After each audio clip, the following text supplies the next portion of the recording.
ओ भाई इसमें तो बहुत ज्यादा पानी इकट्ठा हो गया यार। भाई इसे कहते हैं बूंद बूंद से घड़ा भरना, और इसे कहते हैं नींद।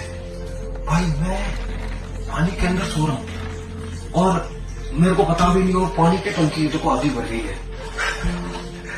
भाई यार ये मतलब यहाँ पर ये आधी भर चुकी है, और भाई बाहर देखो, बाहर रात हो रही है, और भाई मैं इस टंकी के अंदर हूँ दिन से मैं इस टंकी के अंदर हूँ, और आप देख सकते हैं इसमें भी कितना पानी आ गया है। देखो मैं खड़ा होकर दिखाता हूँ आपको, ये देखना। ओ भाई अभी भी इसके अंदर पानी आना बाकी है।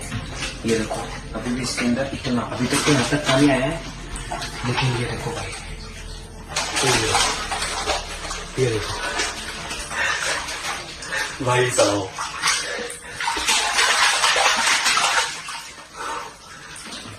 भाई मेरी तो एकदम से, अरे यार इसकी एक तो आवाज ने बड़ा दुख